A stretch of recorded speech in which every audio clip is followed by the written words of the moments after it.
പിതാവിനും പുത്രനും പരിശുദ്ധ റൂഹായിക്കും സ്തുതി, ആദിമുതൽ എന്നേക്കും തന്നെ. ആമേൻ.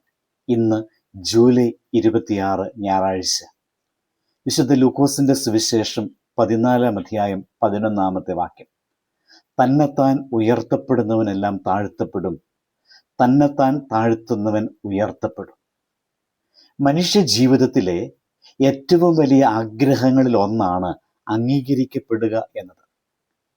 നമ്മുടെ പ്രവൃത്തികൾ മറ്റുള്ളവർ കാണണമെന്നും നമ്മുടെ കഴിവുകൾ പ്രശംസിക്കപ്പെടണമെന്നും നമ്മുടെ സേവനത്തിന് കയ്യടി ലഭിക്കണമെന്നും നാം ആഗ്രഹിക്കും. എന്നാൽ ആ ആഗ്രഹം നമ്മുടെ ജീവിതത്തിൻ്റെ ലക്ഷ്യമായി മാറുമ്പോൾ നാം ദൈവത്തിൻ്റെ മുഖത്ത് നിന്ന് മനുഷ്യരുടെ മുഖത്തേക്കാണ് നോക്കി തുടങ്ങുന്നത്. യേശുക്രിസ്തു ഈ വചനത്തിലൂടെ നമ്മെ പഠിപ്പിക്കുന്നു, മനുഷ്യരുടെ പ്രശംസയേക്കാൾ ദൈവത്തിൻ്റെ അംഗീകാരം തേടുക എന്ന്. മനുഷ്യരുടെ പ്രശംസ പ്രഭാതത്തിലെ മഞ്ഞുതുള്ളി പോലെയാണ്. സൂര്യൻ ഉദിക്കുമ്പോൾ അത് അപ്രത്യക്ഷമാകും. ഇന്നലെ നമ്മെ പ്രശംസിച്ചവർ നാളെ നമ്മെ വിമർശിച്ചേക്കാം.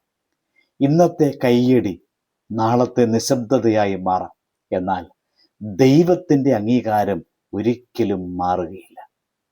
ദൈവം ഒരാളെ അംഗീകരിച്ചാൽ ആ അംഗീകാരം നിത്യതയിലേക്കും നിലനിൽക്കും. നമുക്കറിയാം, നോഹയെ മനുഷ്യർ പരിഹസിച്ചു, പക്ഷെ ദൈവം അംഗീകരിച്ചു. ദാവീദിനെ സഹോദരന്മാർ വില കുറച്ച് കണ്ടു, എന്നാൽ ദൈവം രാജാവായി തിരഞ്ഞെടുത്തു. മറിയം ലോകത്തിൻ്റെ കണ്ണിൽ സാധാരണ ഒരു യുവതിയായിരുന്നു, എന്നാൽ അവളുടെ വിനയത്തെ ദൈവം കണ്ടു. എല്ലാ തലമുറകളും എന്നെ ഭാഗ്യവതി എന്ന് വിളിക്കും എന്ന അനുഗ്രഹം നൽകി. മനുഷ്യരുടെ കാഴ്ച പരിമിതമാണ്, ദൈവത്തിൻ്റെ കാഴ്ച ഹൃദയത്തിലേക്കുമാണ്.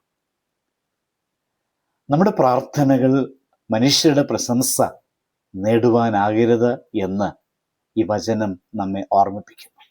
അതുപോലെ നാം ചിന്തിക്കുക, നമ്മുടെ ദാനം, നമ്മുടെ ആരാധന, നമ്മുടെ ശുശ്രൂഷ, ഇവയെല്ലാം മനുഷ്യരുടെ കയ്യടിക്ക് വേണ്ടിയാണോ അതോ ദൈവത്തിൻ്റെ മഹത്വത്തിന് വേണ്ടിയാണോ? ഈ ചോദ്യം ഓരോ വിശ്വാസിയും ചോദിക്കേണ്ടതായിട്ടുണ്ട്. സമൂഹത്തിൽ നാം ചെയ്യുന്ന ചെറിയ സേവനങ്ങൾ പോലും ആരും കാണാതെ ഇരിക്കാം. ഒരു കണ്ണുനീർ തുടർച്ചത്, ഒരു രോഗിയെ സന്ദർശിച്ചത്, ഒരു വിശന്നവന് ഭക്ഷണം നൽകിയത്, ഒരു നിരാശനായ മനുഷ്യന് പ്രത്യാശയുടെ വാക്ക് അരുളി ചെയ്തത്, ഇവയെല്ലാം മനുഷ്യരുടെ വാർത്തകളിൽ വരണമെന്നില്ല. എന്നാൽ ദൈവത്തിൻ്റെ ഓർമ്മ പുസ്തകത്തിൽ അവയെല്ലാം രേഖപ്പെടുത്തപ്പെടുന്നു.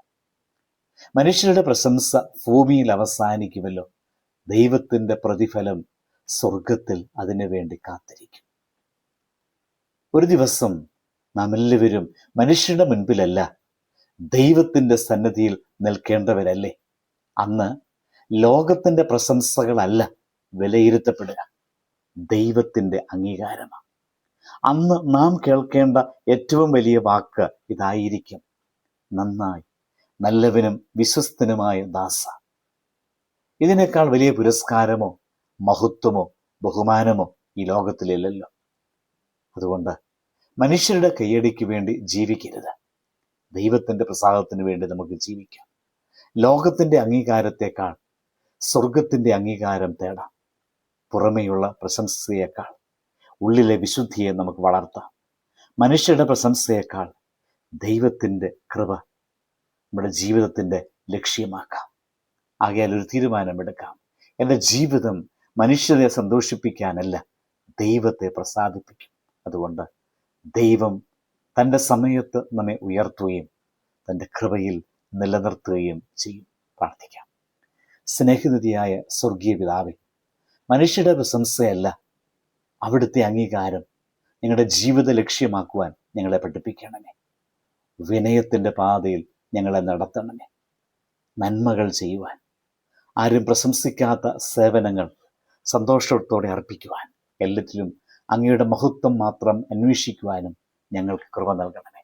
അവസാന നാളിൽ നല്ലവനും വിശ്വസനുമായ ദാസ എന്ന അങ്ങയുടെ മധുരസ്വരം കേൾക്കുവാൻ ഞങ്ങളെ യോഗ്യരാക്കണമേ. ആമേൻ. ദൈവം അനുഗ്രഹിക്കട്ടെ.